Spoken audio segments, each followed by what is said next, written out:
السلام عليكم ورحمة الله وبركاته نحمده ونصلي على رسوله الكريم أما بعد أعوذ بالله من الشيطان الرجيم بسم الله الرحمن الرحيم الحمد لله رب العالمين الرحمن الرحيم আজকের আমরা আলোচনা করব আর রহমানির রহিম এই আয়াতের দ্বিতীয় শব্দ নিয়ে। আল্লাহ পাক রব্বুল আলামিন তিনি রহিম শব্দটি ব্যবহার করেছেন, এটা সম্পূর্ণভাবে প্রযোজ্য রেখেছেন তিনি কিয়ামতের ময়দানের জন্য, যেই দিনের যত রকম আধিপত্য, যত রকম মালিকত্ব, যত রকম রাজত্ব, যত রকম ক্ষমতা সব কিছু আল্লাহর হাতেই থাকবেন, কিন্তু তারপরেও তিনি সেদিন ন্যায় বিচার করার জন্য, ন্যায় বিচার করার লক্ষ্যে তিনি আল্লাহ সেদিন তিনি তার নামটাকে তিনি অর্পণ করে নেবেন। সেদিন অনেক নাম আল্লাহর নামে থাকবে। আল্লাহর নাম সেদিন থাকবে কহার, সেদিন আল্লাহর নাম ধারণ করে রাখবেন আল্লাহ মালিক। সেদিনটাকে আল্লাহ পাক রব্বুল আলামিন আবার আল্লাহর নামও তিনি এটাও ধারণ করবেন রহিম। রহিম শব্দটি আল্লাহ পাক রব্বুল আলামিন তিনি তার জন্য যখন প্রযোজ্য করবেন, সে সময়ে আল্লাহ পাক রব্বুল আলামিন উম্মতে মুহাম্মাদির জন্য এতটা সুযোগ দিয়েছেন, সমস্ত উম্মাতদের ভিতরে সমস্ত নবীদের উম্মতি যারা থাকবে তাদের এই অফার থাকবে না। অফারটি কি? সেই সুযোগ, সেই ফজিলত শুধুমাত্র উম্মতে মুহাম্মাদের জন্য থাকবে। সেটা হলো বিনা হিসাবে প্রথমেই বিনা হিসাবে 70,000 উম্মতিকে জান্নাতি বানানো হবে। সেটা হলো উম্মতে মুহাম্মাদের জন্য প্রযোজ্য করা। এটা আল্লাহর রহিম নামের একটা দিক। আল্লাহ পাক রব্বুল আলামিন সেদিন সম্পর্কে তিনি আল্লাহ বলছেন, সেই দিনে আল্লাহ রাসূল সাল্লাল্লাহু আলাইহি ওয়াসাল্লাম তিনি জানালেন, মিশকাতুল মাসাবিহের 2372 নাম্বার হাদিস, আল্লাহ রাসূল তিনি বললেন, লা ইউদখিলু আহাদাম মিনকুম আমালুহুল জান্নাতা ওয়ালা ইউজিরুহু মিনান নারি ওয়ালা আনা ইল্লা বিরহমাতিল্লাহ। মানুষ অনেকে জান্নাতে যেতে চাইবে, কিন্তু সেদিন কোনো ব্যক্তি জান্নাত পাবে না। কোনো ব্যক্তি তার নিজের ব্যক্তিগত আমলের দ্বারা জান্নাতও পাবে না। আমরা 5 ওয়াক্ত নামাজ পড়ছি জান্নাত পাওয়ার জন্যই তো। আমরা সুন্নত নামাজ পড়ি, নফল নামাজ পড়ি, দোয়া করি, কোরআন তেলাওয়াত করি, দান করি, সাদাকা করি, মা বাবার খেদমত করি। সব একটা উদ্দেশ্য আমাদের ভিতরে কাজ করে, দায়িত্ব থেকেও জান্নাত পাওয়া আমাদের উদ্দেশ্য। এখন এত কিছু করেছি নবীর সুন্নত পালন করার জন্য, ঘুম থেকে উঠে সবাই ব্রাশ করে, আমি মিসওয়াক করেছি। নবীর সুন্নত পালন করার লক্ষ্যে সাধারণ মানুষ সবাই পালন করে, প্রথমেই একেবারে ডাইরেক্ট পেশাব পায়খানা করে চলে যায়। কিন্তু নবীর সুন্নাত ঘুম থেকে উঠেই দুই হাতকে কবজি পর্যন্ত বিসমিল্লাহ বলে ধুয়ে তারপরে অন্যান্য কাজ কর্মে পেশাব পায়খানাতে গেছি। সবটার একটাই কারণ, আমি যাতে জান্নাত পাই। কিন্তু আল্লাহর রাসূল তিনি বলছেন, কেউ আমলের দ্বারা জান্নাত পাবে না। কেন? আল্লাহ রাসূল তিনি বলছেন, লা ইউজিরুহু মিনান নারি ওয়ালা আনা ইল্লা বিরহমাতিল্লাহ। প্রত্যেকেই যদি আশা করে আমি জান্নাত চাই, তাহলে সে যেন অবশ্যই আল্লাহর রহমত আগে যেন সে আল্লাহর কাছে প্রার্থনা করে।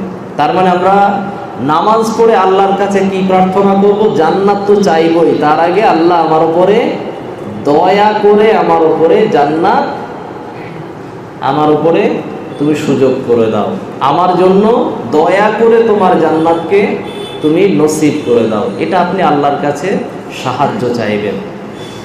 এরপরে আল্লাহ রাসূল সাল্লাল্লাহু আলাইহি ওয়াসাল্লামের এই কথা অনুপাতে কিছু বান্দা এসে আল্লাহর সামনে হাজির হবে। আল্লাহ, আমি তো 70 বছর, 60 বছর, 90 বছর জীবন পেয়েছি, এত ইবাদত করেছি যে ইবাদতের গণনা করেও শেষ হবে না। এত ইবাদত করেছি, এই ইবাদতের দ্বারাতেই আমি জান্নাত চাই, আপনি আমাকে জান্নাত দেন। আল্লাহ পাক রব্বুল আলামিন তিনি তখন বলবেন, ঠিক আছে, তোর জান্নাত অবশ্যই দেব। তাহলে তুই এক কাজ কর, তোর দুইটা জিনিসের আমি হিসাব নেব। এক হলো তোর খাবারের হিসাব নেব, দুই তোর বয়স যেটা দিয়েছিলাম এই দুটো জিনিসের হিসাব দে, বাকিগুলো সব থাক। আল্লাহ পাক রব্বুল আলামিন এই দুটো হিসাব নেবেন। তো মানুষ ফামান ইয়ামাল মিসকালা যাররাতিন খায়রান ইয়ারা ওয়া মান ইয়ামাল মিসকালা যাররাতিন শাররান ইয়ারা। মানুষ যেটা ভালো কাজ করেছে তার ফলাফল পাবে, যে খারাপ কাজ করেছে ন্যূনতম পরিমাণ, যেই ন্যূনতম পরিমাণটার কেউ ব্যাখ্যা করেছেন সরিষাতম পরিমাণ, কেউ ব্যাখ্যা করেছেন একদম ছিদ্র ঘরের ভিতরে শীতকালের সময় একটা রৌদ্র ছিটা ফোটা মতো আসে, তার ভিতরে যে ধূলিকণাগুলো উড়ে বেড়ায়, এইটুকু পরিমাণও যদি আপনি গোনা করেন তারও হিসাব দেওয়া লাগবে। এতটা ন্যূনতম পরিমাণও যদি আপনি নেকি করেন তারও আপনি পুরস্কার পাবেন। এখন মূল কথা যেটা আমি বলতে চাইছি, আল্লাহ পাক রব্বুল আলামিন ওই দিন যার যার পুঙ্খানুপুঙ্খ রূপে হিসাব নেবেন, সেই ব্যক্তিটা আর ছাড় পাবে না। তো এই অহংকারের বশবর্তী হয়ে কিছু মানুষ আল্লাহর সামনে গিয়ে দাঁড়াবে, আল্লাহ আমি অনেক ইবাদত করেছি, ওই ইবাদতের দ্বারাতে আমি জান্নাত চাই। আল্লাহ পাক রব্বুল আলামিন সেদিন বলবেন, তুমি তোমার ইবাদতের দ্বারা তুমি জান্নাত চাও, তুমি শুধুমাত্র খাদ্যের হিসাব দাও, বয়সের হিসাব দাও। এই হিসাব দিতে গিয়ে শেষ। এরপরেও আল্লাহ পাক রব্বুল আলামিনের দয়াতে যারা জান্নাত পাবে, এরকমের একটা নমুনার কথা বলি। একটা ব্যক্তি জাহান্নামে সম্পূর্ণ ডুবন্ত আছে, জাহান্নামের ঠিকানা হয়ে গেছে, জাহান্নামে চলে গেছে।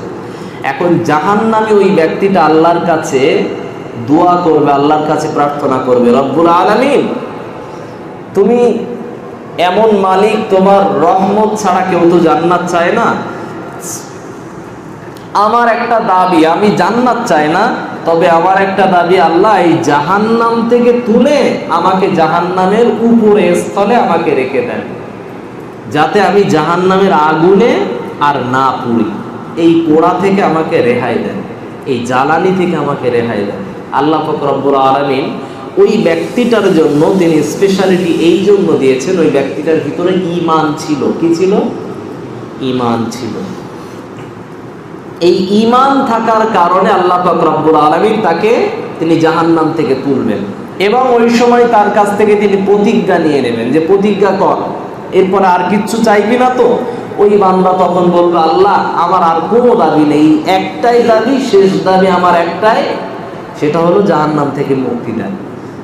তো ওকে জাহান্নাম থেকে তুলে জাহান্নামের পাশে রাখা হবে, জাহান্নামের আগুনে আর পুড়ছে না, কিন্তু জাহান্নামের তাপ ওর গায়ে আসে। অনেক দিন এইভাবে সে পার হয়ে যাবে, অতিক্রম করার পরে এখন তারপরে পুনরায় সে আবার ওই প্রতিজ্ঞা ভঙ্গ করে আল্লাহর কাছে আবার দাবি করবে, আল্লাহ তোমার কাছে আমার একটাই দফা, এক দাবি, সেটা হলো আমার এই জাহান্নামের কাছ থেকে মুক্ত করে, এই জায়গা থেকে মুক্ত করে আমাকে আপনি ওই জান্নাতের দরজার কাছে আপনি আমাকে ফেলে দেন। আমার জাহান্নামের এই যে গরম, এই গরম আমি সহ্য করতে পারছি না। আমরা সাধারণত দেখতে পাই, যদি কোনো এসি রুম, এসি কামরা, এসি অফিস যদি থাকে, সেই দরজা যদি খোলা হয় তাহলে তার ঠান্ডা হাওয়া, শীতল হাওয়া বাইরে গেলে গরমের যে সমস্ত মানুষগুলো আছে তাদের গায়েও শান্তি পায়। তো এরকম ভাবে ও চাইলো, বললো আল্লাহ আমাকে জান্নাতের দরজার মুখে দেন, আমি জান্নাত চাই না। আল্লাহ পাক রব্বুল আলামিন তিনি তখন বলবেন, বান্দা আবার এগ্রিমেন্ট কর, আবার প্রতিজ্ঞা কর আমার কাছে, সোজা কথা, আর একবারও দাবি করবি না তো। আল্লাহ পাক রব্বুল আলামিন তিনি বললেন, এই কথা বলা মাত্র এই বান্দা বলবে, না আল্লাহ আর কোনো দাবি নেই, আমাকে শুধু এইখান থেকে নিয়ে জান্নাতের মুখে রেখে দিলেই হবে। এই কথা বলা মাত্রই আল্লাহ পাক রব্বুল আলামিন ওর দাবিটাকে আবার পূরণ করবেন, ওই বান্দাকে তিনি আল্লাহ জান্নাতের দরজার সামনে রেখে দেবেন। এভাবে আবার কয়েক শত বছর পার হয়ে যাওয়ার পরে ওই বান্দা আবার শেষমেশ আল্লাহর কাছে বলবে, আল্লাহ অনেকবার তো অনেক কিছুই করেছি, আমার তো লজ্জা শরম কিছুই নাই, শেষ একটাই দাবি, জান্নাত তো দেখা যাচ্ছে। আর ফেরেশতারা আপনি যদি আমাকে জান্নাতে দিয়ে দেন, ফেরেশতারাও জিজ্ঞেস করবে না কেন ওরে জান্নাতে দিলেন, কেউ জিজ্ঞেস করার নেই, আপনার কাছে কেউ কৈফিয়ত চাইবে না। মাবুদ আপনি আমাকে দয়া করে, শব্দ কি? দয়া করে আপনার জান্নাতে যদি আপনি আমাকে দিয়ে দেন, তাহলে জান্নাতের কোনো নিয়ামত আমার লাগবে না, আল্লাহ শুধু জান্নাতের ভিতরে আমারে দেন। আল্লাহ পাক রব্বুল আলামিন তাকে শেষমেশ একেবারে জান্নাতের ভিতরে দিয়ে বলবে, যা তুই জান্নাতের সমস্ত নিয়ামত ভোগ করে নে, কোনো সমস্যা নাই। সুবহানাল্লাহ বলবো না? আসলে এখানে কি ওই বান্দার এগ্রিমেন্ট করা, বারবার তুলে আনা, প্রতিজ্ঞা করানো, এটা কি আল্লাহর উদ্দেশ্য ছিল? জি না। এখানে উদ্দেশ্য ছিল ওই ব্যক্তিটার ভিতরে, ওই বান্দার ভিতরে ন্যূনতম পরিমাণ ঈমান ছিল। এই ঈমানটার কারণে জাহান্নামে কিন্তু পড়তে হয়েছে, জাহান্নামে শাস্তি পেতে হয়েছে। তারপরে আল্লাহ ওকে দয়া করে জাহান্নাম থেকে মুক্ত করে তিনি আল্লাহ শেষমেশ জান্নাতে দিলেন। এটা কিসের জন্য দিলেন বলেন তো? আল্লাহর নাম রহিম, এই কারণে আল্লাহ তাকে জান্নাত দিলেন।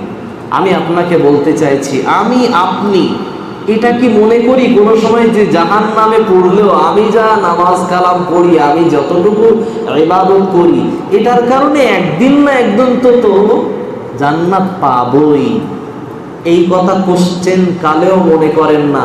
যদি আপনার ওই কথা যদি আপনি মনে করেন, আমি আপনাকে স্মরণ করিয়ে দিচ্ছি, আপনার থেকে শত কোটি কোটি কোটি কোটি সংখ্যায় ইবাদত বেশি করেছিল, তার নাম আজাজিল। এই আজাজিল একটা কথা মাত্র অস্বীকার করার কারণেই তাকে আবা ওয়াস্তাকবারা ওয়া কানা মিনাল কাফিরিন, তাকে জাহান্নামে বানিয়ে দিলেন আল্লাহ, তাকে শয়তান বানিয়ে দিলেন, জান্নাত থেকে বিতাড়িত করে দিলেন, ফেরেশতাদের সর্দার থেকে, শিক্ষক থেকে বিতাড়িত করে দিলেন, আসমান থেকে জমিনে ফেলে দিলেন এবং তাকে অভিশপ্ত শয়তান বানিয়ে দিলেন। চিরতরে মুমিনদের জন্য ইবাদতের বিষয়ের তাকে শত্রু বানিয়ে দিলেন, যে ছিল আসলেই আল্লাহর প্রিয় বান্দা। আমরা কি একবারও অ্যানালাইসিস করে দেখেছি যে তার মতো আমরা কি হতে পেরেছি? আমরা কি তার মতো নেককার বান্দা হতে পেরেছি? তাহলে এই কথা একদম পরিষ্কার মনে রাখতে হবে, সর্বসময় পরিপূর্ণ উদখুলু ফিস সিলমি কাফা, ইসলামের সর্বরুকুনগুলোকে মানার পরে আল্লাহর দয়া ভিক্ষা চাইব সর্বসময়। তাহলে আমাদের নসিব আল্লাহ পাক রব্বুল আলামিন জান্নাত দান করবেন। তবে সর্বসময় আমরা এই একটা দোয়া সকাল সন্ধ্যা আমল করব, আল্লাহুম্মা আজিরনি মিনান নার, আল্লাহ আমাকে জাহান্নামের আগুন থেকে মুক্তি দাও। নাম্বার 2, আল্লাহুম্মা হাসিবনি হিসাবাই ইয়াসিরা, কিয়ামতের ময়দানে মারাত্মকভাবে কঠিন প্রশ্ন করা হবে। সেই 4টি কঠিন প্রশ্নের একটা প্রশ্ন যদি আমাকে শুরু করা হয়, এই কোনোটার হিসাব আমি বা আমরা দিতে পারবো না। অতএব হিসাবের মুখোমুখি যাতে না আমাদের না হতে হয়, এর জন্য আমাদের দোয়া পড়তে হবে, আল্লাহর কাছে প্রার্থনা করতে হবে, আল্লাহ কিয়ামতের দিন কঠিন হিসাবের, ওই হিসাবের সম্মুখীন আমাকে করো না, আমাকে বিনা হিসাবে জান্নাতের ব্যবস্থা করে দিও। এটা আমাদের দোয়া সব সময় করতে হবে। আল্লাহ পাক রব্বুল আলামিন তার রহিম নামের বদৌলতে, তার গফুর নামের বদৌলতে জীবনের সমস্ত গুনাহ খাতা মাফ করিয়ে নিয়ে, নিজেদেরকে তওবা করিয়ে নিয়ে, নিজেরা যত রকম অন্যায়, অশ্লীল, অনাচারে কাজের ভিতরে ডুবে আছি, সমস্ত কাজগুলোকে ছেড়ে দিয়ে আমরা সকলেই চেষ্টা করব আল্লাহর রহমতের দুয়ারের ভিতরে আমরা থেকে নেককার বান্দা হওয়ার চেষ্টা করব ইনশাআল্লাহ। আল্লাহ তুমি আমাদের সকলকে তৌফিক দাও।